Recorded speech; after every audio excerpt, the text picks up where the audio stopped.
Tudo da Canção Nova em um só lugar. Canção Nova Play. Pelo sinal da Santa Cruz, livrai-nos Deus, nosso Senhor, dos nossos inimigos. Em nome do Pai, e do Filho e do Espírito Santo. Enviai, Senhor, o vosso Espírito, e tudo será criado, e renovareis a face da terra. Mais uma vez, nos encontramos aqui para uma nova edição do Revolução Jesus. Tantos anos tendo a graça de compartilhar com vocês desse momento especial de efusão do Espírito sobre cada um de nós, momento de conversão dos nossos corações. E para você que acompanha o acampamento já há alguns anos, não seja novidade, para outros que talvez estejam chegando pela primeira vez, apenas uma palavra de ambientação. O acampamento Revolução Jesus, ele tem uma característica especial, um acampamento para jovens, como tantos outros que acontecem aqui na Canção Nova, porém ele tem uma característica especial, que é uma ênfase que é dada, sobretudo nas pregações, a esse aspecto de formação teológica, doutrinal, espiritual. E por isso, alguns temas que vão ser tratados aqui, foram escolhidos temas fundamentais da nossa fé.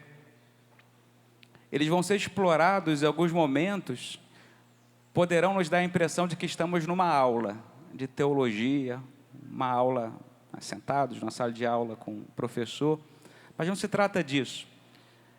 Aqui nós precisamos entender que esses temas fundamentais que nós vamos sim estudar ao longo desses dias de acampamento, na verdade, não é só para iluminar a nossa mente, não é para encher o nosso intelecto, mas é sobretudo para que a gente saia da superfície da fé, avance para águas profundas, possa conhecer, penetrar um pouco mais nos grandes mistérios da nossa preciosa fé católica e, a partir desse mergulho, a gente transformar essa doutrina em vida. Meus irmãos, não são poucos os católicos que ainda caminham na superfície da fé. E nós precisamos fazer esse passo de ir mais além, de aprofundar as raízes dessa fé que nós recebemos do próprio Senhor Jesus Cristo, que a igreja transmite nesses 2000 anos de existência. Por isso, nós invocamos o Espírito Santo para que possamos aqui concentrar todos os nossos sentidos, as potências da nossa alma, para mergulhar fundo nesse grande mistério. E eu queria pedir a você isso, essa atenção, esse silêncio, e sabemos que nós estamos tocando algo muito sagrado. É necessário tirar as sandálias dos nossos pés, tirar as sandálias da nossa arrogância, tirar as sandálias daquela pretensão de já saber tudo, de já conhecer tudo, e a capacidade de ouvir tudo aquilo que será dito ao longo desses dias, como se fosse a primeira vez, a capacidade de se encantar com as maravilhas da nossa fé. Nós acabamos de iniciar um novo ano no calendário civil, e no final do ano que passou, assim como acontece com todos os anos, a gente vê as pessoas repletas de bons desejos no coração, sobretudo desejos de transformação desse nosso mundo. Existem muitas coisas que fazem com que a gente divija entre si, que as pessoas pensem diferente, muitas coisas. Aspectos políticos, aspectos econômicos, religiosos.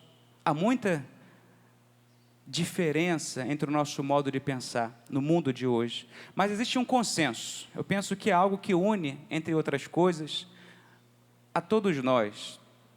Todos nós concordamos, de algum modo, que o mundo não está bem do jeito que ele está.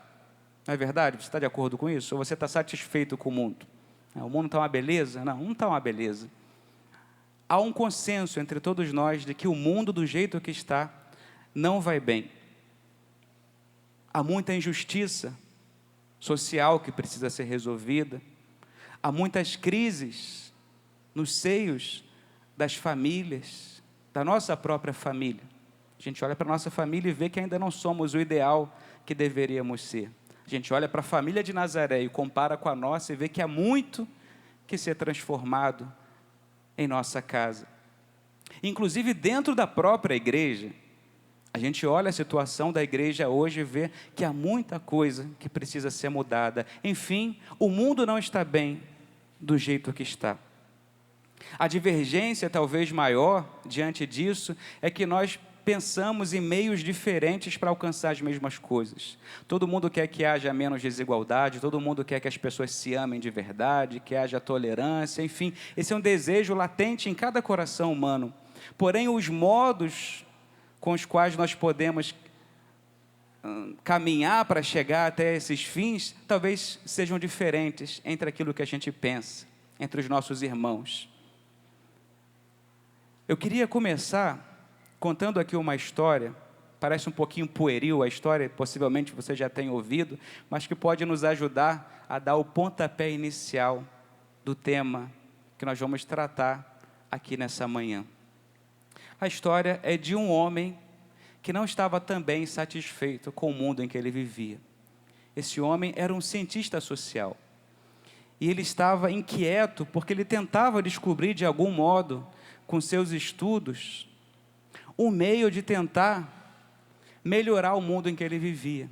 A crise do mundo. O que ele poderia fazer para contribuir com a sua parte diante da crise que o mundo se encontra? E aquele homem ficava absorto em seus trabalhos, em suas leituras, tentando encontrar alguma luz com a qual ele pudesse contribuir para a sociedade. E ele se trancava na biblioteca que ele tinha em casa e passava ali horas e horas estudando. Mas aquele homem tinha um filhinho pequeno, de 7 anos de idade, que frequentemente vinha até a sua biblioteca importuná-lo. Papai, papai, e chamava o homem para brincar. E o homem inquieto, porque queria se dedicar com atenção aos seus estudos e não conseguia, porque o filho a todo momento vinha incomodá-lo. Ele pensa numa coisa: olha, vou imaginar algo, vou criar algo aqui para dar para o meu filho se entreter, enquanto eu posso dedicar aos meus estudos. Então ele ocorreu pegar uma revista que ele tinha por ali, jogada, folhear as páginas, encontrou ali um mapa do mundo, um mapa mundi, todos os continentes, tudo perfeito. Então lhe ocorreu a seguinte ideia: pegou uma tesoura, picotou todo aquele mapa, aquela página da revista, pegou uma fita adesiva, entregou aqueles pedaços da página da revista e deu ao filho. E disse: filho, olha só, você gosta de quebra-cabeças, né? Então eu vou te dar aqui um quebra-cabeças do mundo para você montar. E o que ele pensou? Olha, meu filho de 7 anos de idade nunca vai conseguir montar esse quebra-cabeças. Pelo menos eu vou ter algumas horas aqui de tranquilidade enquanto ele fica ali brincando de montar esse quebra-cabeças. O pai volta à sua concentração e em poucas horas o filho começa a gritar: papai, papai, já terminei. Para o espanto do pai, ele vai até o filho para ver o que aconteceu. Certamente ele não acredita que o filho deve ter montado tudo errado, né, com cada pedaço diferente do outro. E para surpresa daquele homem, ele encontra o mundo perfeitamente montado. Todos os continentes encaixados, o mapa tal qual ele havia encontrado antes de cortar aquela página da revista. E intrigado, ele pergunta ao filho: como você montou o mundo com esses fragmentos, com esses pedaços que eu te dei? O filho não teria capacidade de imaginar como seria o mundo. E o filho, esperto, começou a explicar: pai, quando você passou a página da revista em que estava ali o mapa do mundo, eu vi que do outro lado havia a figura de um homem.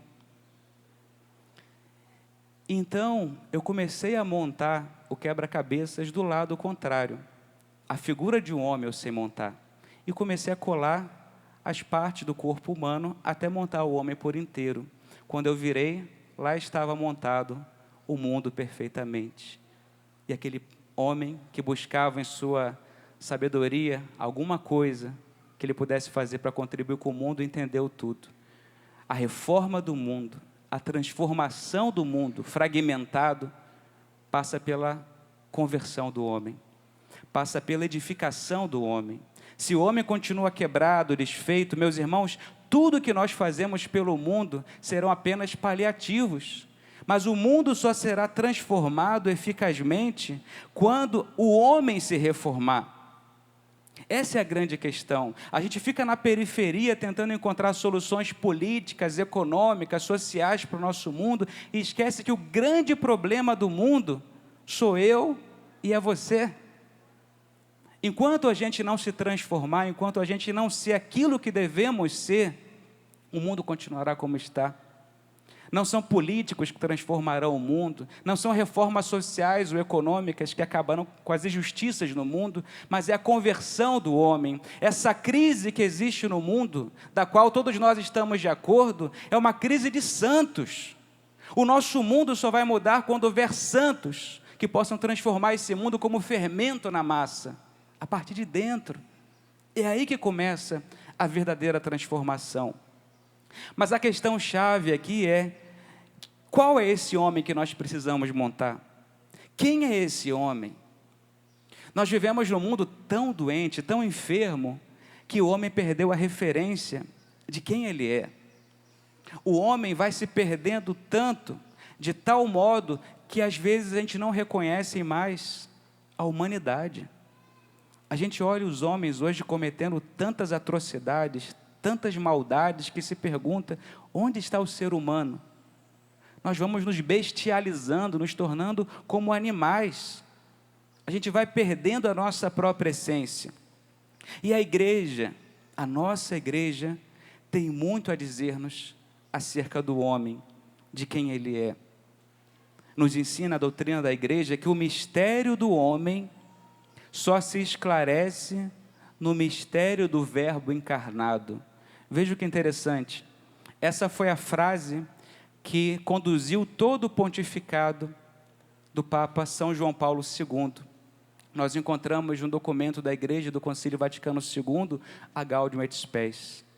Cristo, o Verbo eterno de Deus, se faz homem para ensinar o homem o que é ser homem.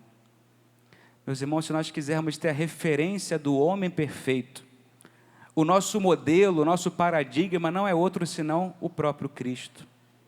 Pilatos, sem perceber, nos revela isso, quando aponta para Jesus todo chagado, flagelado, em sangue, e diz: ecce homo, eis o homem. Está dizendo a cada um de nós a maior das profecias. Ali está o homem que nós não sabemos mais quem é, aquele homem chagado, o Verbo de Deus feito carne. Ali está o homem perfeito, modelo de toda a humanidade. E nós precisamos voltar às origens, entender quem é o homem, como ele saiu das mãos de Deus, para entender hoje como se encontra o nosso estado atual, e permitir que a partir desse nosso estado, desses nossos fragmentos, Deus possa edificar um homem novo em mim. Vamos voltar às origens de todas as coisas. Eu queria fazer a vocês agora um convite da gente voltar à origem da criação. Vão nos acompanhar nessa nossa pregação dois textos fundamentais: a Sagrada Escritura, como não poderia deixar de ser, e o Catecismo da Igreja Católica. Nunca andem com um sem o outro. O Catecismo da Igreja Católica e a Sagrada Escritura. Talvez você não tenha um catecismo aí em mãos, mas se quiserem anotar para depois estudarem com mais calma, a gente vai começar com o ponto 337 do Catecismo da Igreja, que diz assim: a Sagrada Escritura apresenta a obra do Criador simbolicamente como uma sequência de 6 dias, o símbolo dos 6 dias da criação. 6 dias de trabalho divino que terminam no repouso, no 7º dia. O texto sagrado ensina a respeito da criação verdades reveladas por Deus para a nossa salvação. Isso aqui é muito importante a gente ter presente, hein? O livro do Gênesis, quando nos narra o relato da criação simbolicamente apresentado nos 6 dias consecutivos de trabalho de Deus, não está ali querendo nos dar uma lição de ciência, de biologia, O que o autor sagrado está fazendo ali, movido pelo Espírito Santo, é nos ensinar as verdades reveladas por Deus para a nossa salvação. A igreja nunca veio dizer que aquilo se trata de algo literal, que o mundo foi criado exatamente em 6 dias. Mas ali está contido, através dessa linguagem simbólica, as verdades fundamentais acerca da criação do homem, da nossa criação. E essas verdades nos permitem conhecer a natureza última e o valor de todas as criaturas que foram ordenadas para a glória de Deus. O mundo foi criado, você foi criado para a maior glória de Deus, como lembrava com frequência Santo Inácio de Loyola. Nós fomos criados para dar glória a Deus. E essa hierarquia dos 6 dias mostra que Deus vai criando as coisas sucessivamente, numa ordem progressiva. A luz separa as águas com a terra, o firmamento do céu, a vegetação, os animais aquáticos, os animais que voam, e como ápice da criação, no último dia da criação, como a cereja do bolo da criação, Deus cria quem? O homem. A sua imagem e semelhança, Deus o criou.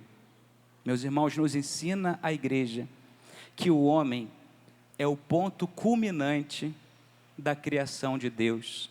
Isso é algo que nós precisamos lembrar nos dias de hoje, porque há uma espécie de intento de nivelar o homem à ordem dos outros animais. E mais ainda, nós nos bestializamos tanto que inclusive legislações de países valorizam mais os animaizinhos do que o próprio homem. Isso aqui é uma deturpação, porque nós perdemos aquele significado original. O mundo foi criado para o homem.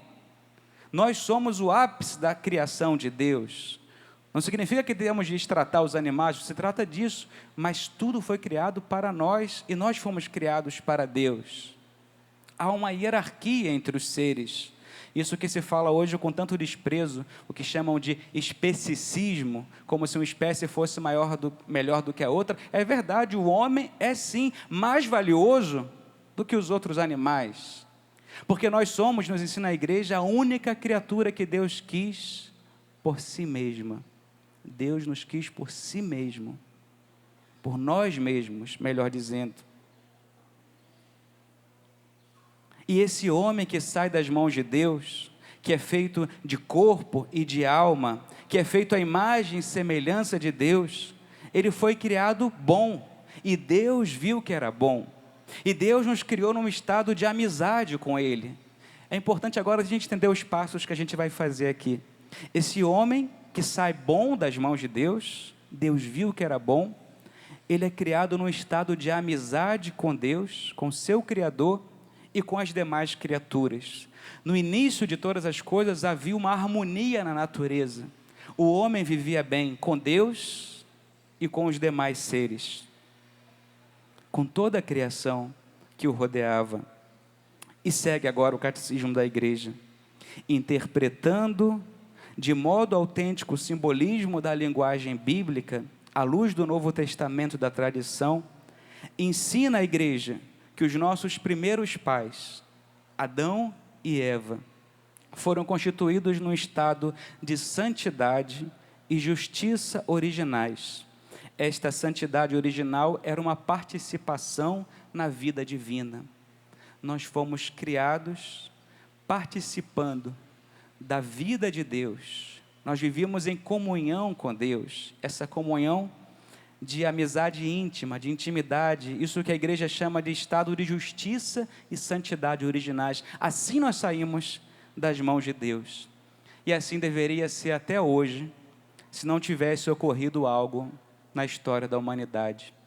E aqui vem a parte feia da história, o relato da queda, que aparece já no capítulo 3º do livro do Gênesis. Aí sim, eu te convido agora a abrir as Sagradas Escrituras. Vamos um pouquinho antes do relato da queda, no capítulo 2º, versículo 15. Capítulo 2º do Gênesis, versículo 15 e seguintes. Diz-nos assim: o Senhor Deus tomou o homem e o colocou no jardim do Éden para cultivar o solo e o guardar. Deu-lhe este preceito: podes comer do fruto de todas as árvores do jardim, mas não comas do fruto da árvore da ciência do bem e do mal, porque no dia em que dele comeres, morrerás indubitavelmente. Deus nos cria, nos coloca num grande parque de diversões, para que a gente desfrute da beleza da criação, e nos faz apenas um único pedido: que nós não comamos do fruto da árvore da ciência do bem e do mal. Essa é a grande prova da liberdade que Deus nos fez. Essa árvore da ciência do bem e do mal, que não tem nada a ver com maçã, não sei de onde tiraram a maçã do livro do Gênesis, né? Não tem nada a ver com a maçã. Essa árvore significa, nos explica o catecismo, o limite intransponível do homem como criatura. Ele deve reconhecer e respeitar que Deus é o seu Criador e se submeter a Ele. O homem depende do Criador, está sujeito às leis da criação e às normas morais que regulam o exercício da liberdade. Meus irmãos, é só isso que Deus pediu, que a gente entendesse que nós somos criaturas limitadas e que dependemos do nosso Criador. É só isso. Poderíamos comer maçã até nos fartar. A única coisa que Deus nos pediu foi isso, que nós não buscássemos uma vida à margem dele, de costas para Deus, como se ele não existisse. E é justamente aqui que o homem falha. O homem dá as costas ao seu Criador. O primeiro pecado da humanidade não tem nada a ver com o pecado relativo à sexualidade, como também costumam falar, hein?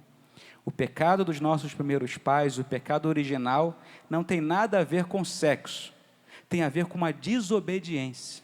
O homem, ao ouvir a voz do inimigo de Deus, cede à tentação do sereis como deuses. Olha, se vocês comerem da árvore, do fruto dessa árvore, vocês serão como deuses. Essa é a grande tentação humana, a tentação da soberba, de viver uma vida divina sem Deus.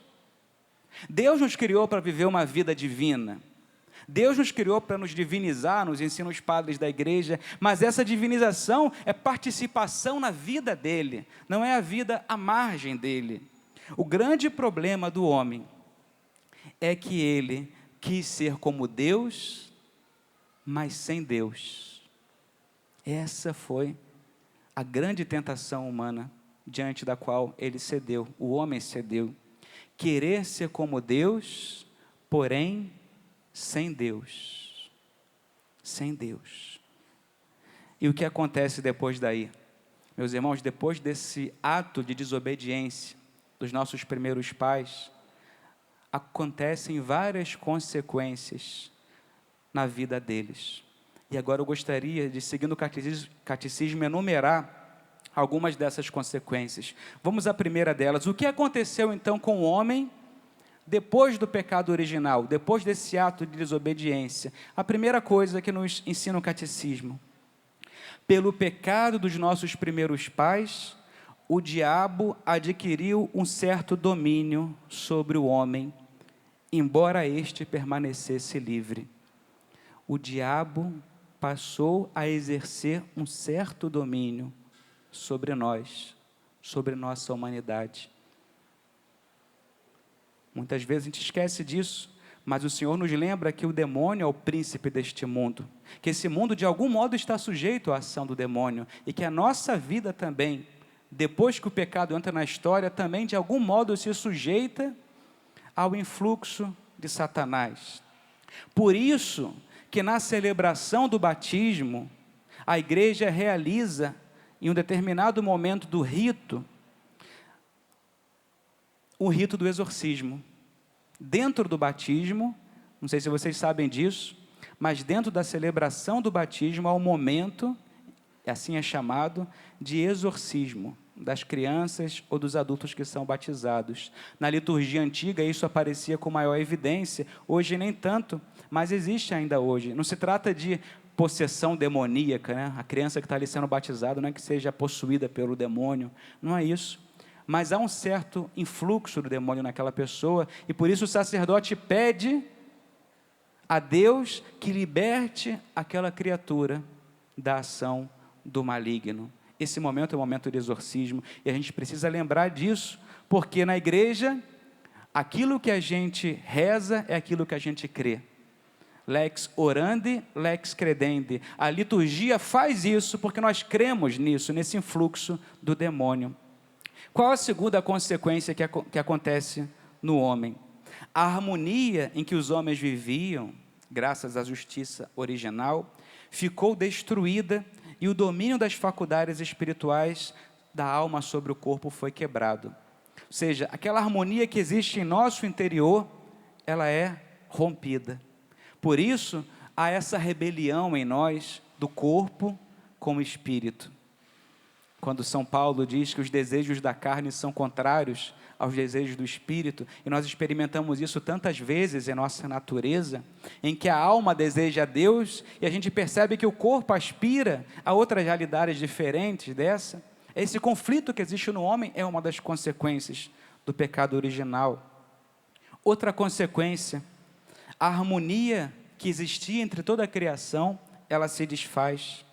A criatura passa a ser hostil com a outra criatura. Há uma hostilidade entre os seres criados, também consequência do pecado original. E por fim, uma grande e terrível consequência desse ato de desobediência dos nossos primeiros pais é a introdução da morte em nossa história. A morte é o preço do pecado, nos ensinam as Escrituras. Voltará ao pó do qual foi formado. Daqui a alguns meses nós vamos lembrar isso na liturgia da igreja. Memento homo quia pulvis est. Lembra-te, homem, que és pó, e ao pó hás de tornar. A morte entra em nosso mundo como consequência dessa rebelião contra a vontade de Deus. E Adão percebe que existe essa desconfiguração na sua natureza. Algo não está bem em mim. E por vergonha de Deus, ele se esconde. A Sagrada Escritura usa uma imagem muito interessante, que é a imagem da nudez. Quando Adão perde a santidade original, ele olha para si e descobre que está despido. Despido de quê? Dessa amizade que outrora ele tinha com Deus. E por isso ele se esconde de Deus. E Deus lhe faz uma pergunta, aí no livro do Gênesis: onde estás? Adão, onde estás? Essa pergunta que Deus faz vai muito mais além de uma pergunta sobre a localização geográfica de Adão. Deus não quer saber se Adão está escondido atrás da árvore, se está à esquerda, se está à direita. Deus é onisciente, Ele sabe de todas as coisas. Mas quando Deus pergunta, Adão, que significa homem, onde estás? É como se Ele dissesse, onde está o homem que eu criei? Cadê aquele homem belo, formoso, que vivia em comunhão comigo? Aquele que saiu bom das minhas mãos? Onde estás, ó homem? Eu não te reconheço mais. O homem já não se reconhece e Deus não o reconhece também. Meus irmãos, é preciso a gente entender que o pecado deforma a nossa natureza humana. Se a santidade é viver como Cristo, perfeito homem, o pecado é justamente o contrário, é ser menos humano, é ser menos homem. O pecado nos desconfigura. E aqui eu queria me servir de outra história. Não sei se é uma história verídica ou lendária. Vários autores divergem em relação a isso, mas se trata da história relativa à pintura da Santa Ceia de Leonardo da Vinci. Leonardo da Vinci estava com o projeto de pintar a Santa Ceia e ele procurava entre os homens alguma pessoa que pudesse servir como modelo para ele desenhar a Jesus na Santa Ceia. E procurando na cidade, certa vez ele foi assistir a apresentação de um coral de música E viu ali, entre as pessoas que cantavam, um jovem belo, um jovem viril, homem, que tinha características que o faziam pensar muito na figura de Jesus Cristo. Aquele homem belo, sensível, ao mesmo tempo firme, poderia ser um bom modelo para Cristo. E ele convida aquele homem e desenha, entre todos os apóstolos, em todas as figuras da Santa Ceia, em primeiro lugar, a figura de Jesus. Ele agradece aquele homem, vai embora e continua a pintar aquele quadro que, segundo a história, durou muitos anos. Depois de alguns anos, ele já tinha pintado todos os apóstolos, mas faltava um deles que ele deixou por último. Deixou por último Judas Iscariotes. Faltava pintar a imagem de Judas. E ele, assim como fez com Jesus e os outros apóstolos, procurou entre os homens algum que pudesse servir como modelo para pintar Judas. E em suas andanças, ele encontra pela noite caído na sarjeta, uma pessoa que aparentemente era jovem, mas com aspecto envelhecido, uma pessoa acabada, maltrapilha, embriagada na sarjeta, um mendigo, um trapo humano. E existia nos olhos daquele homem algo de ambiguidade. Leonardo da Vinci chama aquele homem, paga uma pousada, cuida dele, e começa a pintar, seguindo os traços daquele homem, a figura de Judas. Ele viu no olhar daquele homem algo diferente. Pinta, pinta, e assim ele acaba de concluir a Santa Ceia. Quando ele acaba de pintar Judas Iscariotes, aquele homem que estava ali servindo como modelo, diz a ele: "Você não lembra de mim?" Leonardo disse: "Não, nós nos conhecemos."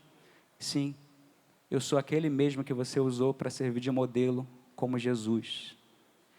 Aquele homem, belo, forte, vigoroso, havia se convertido num trapo humano, que acabou virando a figura de Judas. Meus irmãos, o pecado faz com que as pessoas já não nos reconheçam mais. O pecado desconfigura a humanidade. E assim como aconteceu com aquele homem, pode acontecer com cada um de nós. O que a igreja ensina como pecado? O pecado, nos ensina a igreja, significa deixar de ser aquilo que nós somos. A palavra pecado, já falamos aqui em outras ocasiões, vem do grego hamartia, que significa errar o alvo. O verbo hamartem, em grego, significa errar o alvo. Quando eu deixo de ser homem, quando eu deixo de ser Cristo, perfeito homem, eu estou pecando. Eu me desconfiguro, eu sou menos aquilo que eu deveria ser. E, portanto, o pecado original desfigura Adão, desfigura o homem. E nos ensina a igreja, que é uma coisa interessante, que esse pecado e as consequências desse pecado dos nossos primeiros pais são transmitidas aos seus descendentes de forma misteriosa. Vejam só, meus irmãos, a natureza humana, ela já nasce de fábrica com essa desconfiguração. As consequências, essas que nós falamos, o domínio do demônio, a inimizade que existe entre a criação, essa desconformidade entre o corpo e a alma, tudo isso, a morte, nós herdamos como consequência do pecado dos nossos primeiros pais. E aqui que é importante a gente entender. O pecado original, que é nosso, nós nascemos com ele de fábrica, com exceção da Virgem Maria, que foi preservada do pecado original já em sua concepção. Todos nós nascemos nessa situação de pecado. O pecado original com o qual nós nascemos, nos ensina o Catecismo da Igreja, não é um pecado que nós cometemos. O pecado foi dos nossos primeiros pais. Não é um pecado cometido, não é um ato que nós fazemos, mas é um pecado contraído. Nos ensina o Catecismo que é um estado. Nós nascemos num estado de pecado. Nós nascemos com uma inclinação para o mal. Nós nascemos sujeitos ao império da morte. Nós nascemos sujeitos à influência do demônio. Nós nascemos assim de fábrica. E aqui é importante a gente ter isso presente, para a gente tirar da cabeça essa ideia do bom selvagem. a ideia do bom selvagem, é uma ideia que tem origem na filosofia de Jean-Jacques Rousseau, que dizia que o homem é bom, mas a sociedade é que o corrompe. Essa é uma ideia muito difundida hoje.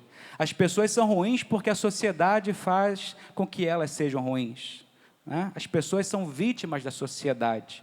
Elas fazem o mal porque o mundo é ruim e gera má influência nelas. Meus irmãos, não.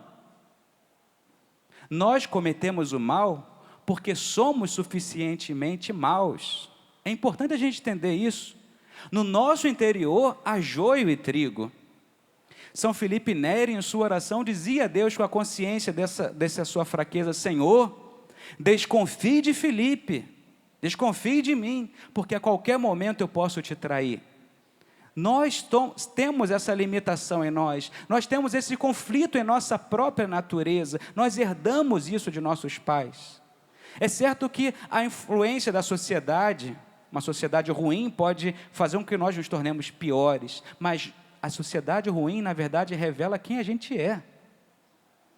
Nós temos joio e trigo em nosso interior. Quem de nós aqui é trigo? Quem de nós aqui é joio? Meus irmãos, até o dia da vinda gloriosa de Jesus, a gente está na luta para ser menos joio e mais trigo. Mas ninguém aqui está em estado perfeito de santidade. E é por isso que nós estamos aqui, porque a gente quer se converter, porque a gente quer ser o homem que Deus deseja, a mulher que Deus deseja.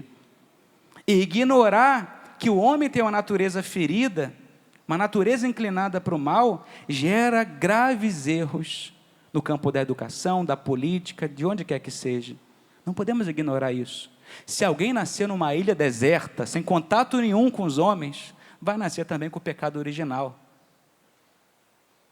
Porque não é a sociedade que faz isso. Isso, inclusive, foi um erro do catecismo holandês, de dizer que o pecado original, na verdade, era uma má influência da sociedade, e isso repercutia no homem que se tornava mal por conta disso. Ignorava que é algo que faz parte da nossa própria natureza ferida desde a queda das origens. Existem em nós essas feridas. Nós estamos sujeitos à ignorância, ao sofrimento, ao império da morte. Nós estamos inclinados ao pecado. Por isso não se espante, porque existe no teu coração um desejo de pecado. Isso é consequência do pecado original. A concupiscência, nos ensina a teologia, a fomes peccati, a fome do pecado, o desejo de pecar, isso a gente tem, todos nós temos, todos nós. E a igreja, ao longo dos anos, sobretudo em dois grandes momentos, formulou a sua doutrina do pecado original. Um momento foi no século V, com a controvérsia que existia entre Santo Agostinho e um monge, muito asceta, vindo da Bretanha, Pelágio. E outro momento foi com a reforma, ou mal chamada reforma protestante. Dois momentos em que a igreja reforça a sua doutrina acerca do pecado original, que tem muito a nos ensinar para a nossa vida espiritual. Vamos falar brevemente delas. A primeira é de um pessimismo antropológico que existia em Lutero.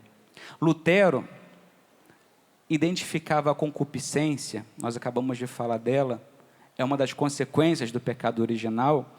Lutero identificava a concupiscência com o próprio pecado. Para Lutero e outros reformadores protestantes, a natureza humana, desde o pecado das origens, ficou de tal modo corrompida que o homem já não é capaz de realizar nada bom. Tudo o que nós fazemos é pecado. Essa era a afirmação de Lutero. E para que fique claro, gostaria de ler um trecho de uma obra sua sobre a liberdade escrava. Diz Lutero: o homem peca sempre, ainda quando ele tenta atuar bem, agir bem.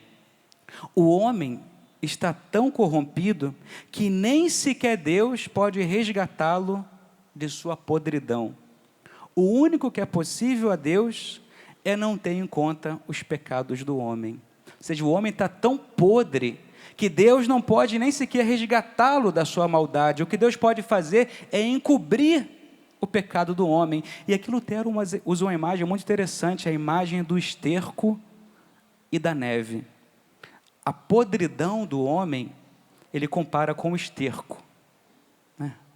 Um monte de esterco. E o que Deus faz na sua salvação é cobrir aquele esterco com a sua neve, com a neve da sua redenção, mas o esterco continua lá.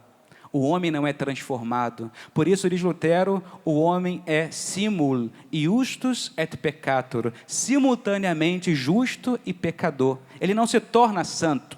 Deus apenas coloca um véu da nossa miséria, mas a gente continua podre e realizando o mal. Lutero, então, identifica essa inclinação para o mal como ela mesma sendo pecado.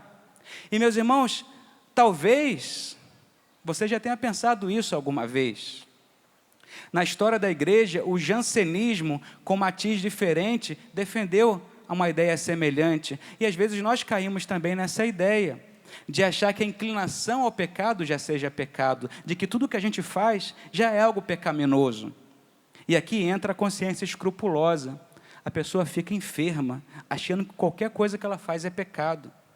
Teve um pensamento, uma tentação de egoísmo, de vaidade, de luxúria, ela já acha que aquilo é pecado.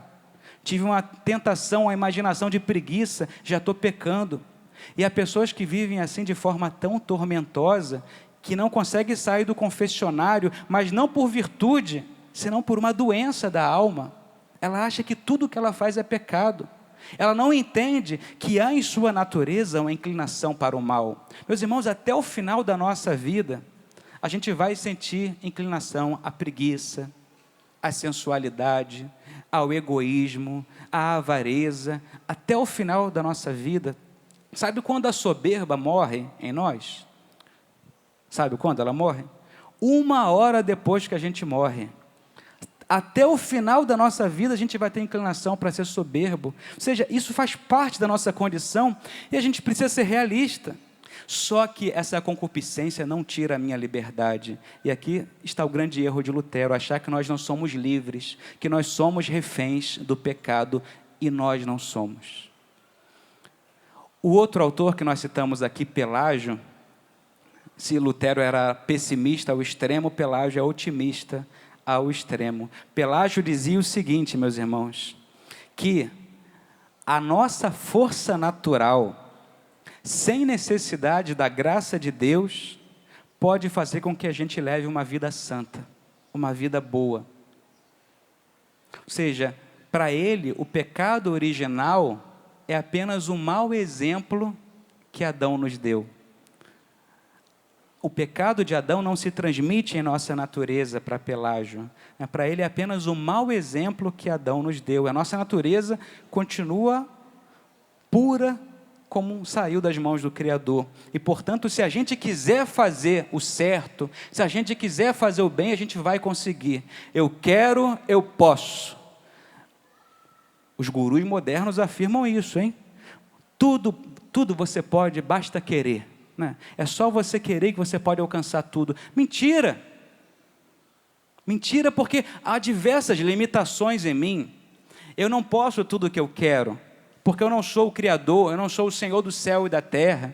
Eu tenho limitações humanas, eu tenho limitações físicas, eu tenho limitações morais. Eu encontro essas limitações e isso não depõe em nada contra a nossa dignidade. Isso significa que eu devo reconhecer que sou dependente de Deus, que eu preciso de Deus. E para Pelágio, Jesus, com a sua redenção, o que ele fez? Nos deu um bom exemplo para seguir. Jesus é simplesmente um mestre que nos dá bom exemplo para seguir. E buscar a santidade, segundo Pelágio, é o quê? É imitar Jesus.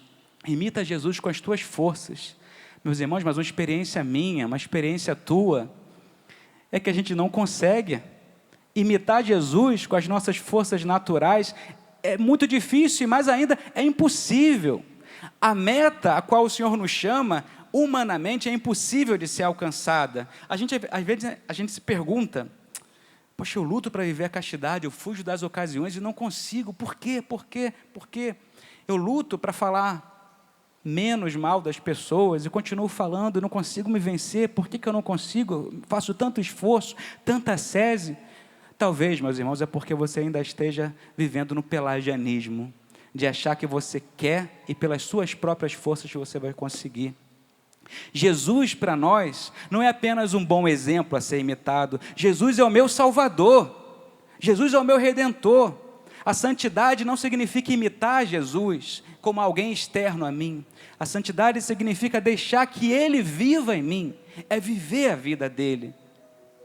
E agora eu queria te fazer um convite, depois de todo esse percurso histórico, teológico que a gente fez, pela história da humanidade, até entender a nossa condição hoje, da gente reconhecer, em primeiro lugar, a nossa total dependência do Criador. Eu sem Deus não posso, eu preciso da graça dEle para ser verdadeiramente homem, eu preciso da sua graça para me reconfigurar, para desenhar em mim a imagem do homem perfeito. Eu preciso dos sacramentos, eu preciso da oração, eu preciso dos meios sobrenaturais para revestir-me do homem novo, para ser outro Cristo. Nessa grande luta que nós vivemos por conta desse mal, não tanto o mal que está fora de nós, mas o mal que habita em mim, esse nosso homem velho que carregamos dentro, é necessário reconhecer a nossa impotência e total dependência do nosso Criador, do nosso Deus. Vamos renovar agora, nesse momento, o nosso desejo de sujeitar ao Senhor toda a nossa história, toda a nossa natureza, nosso corpo, nossa alma, todos os aspectos da nossa vida, todas as dimensões da nossa existência. Reconhecer que ser dependente de Deus não nos coloca no chão, não nos torna pequenos, mas ao contrário, é Deus que nos eleva. Quem se humilha será exaltado. É reconhecendo que somos pequenos que Deus nos levanta e mostra que nós podemos sim, com Ele, não sem Ele, realizar coisas impossíveis. Vamos pedir agora nesse momento essa ação da graça de Deus sobre cada um de nós, para que Ele venha curar a nossa liberdade ferida, para que Ele venha transformar-nos em homens e mulheres novos, reconfigurados à imagem de Cristo, perfeito Deus e perfeito homem. Vai ficando de pé. Enquanto se levanta, se decide.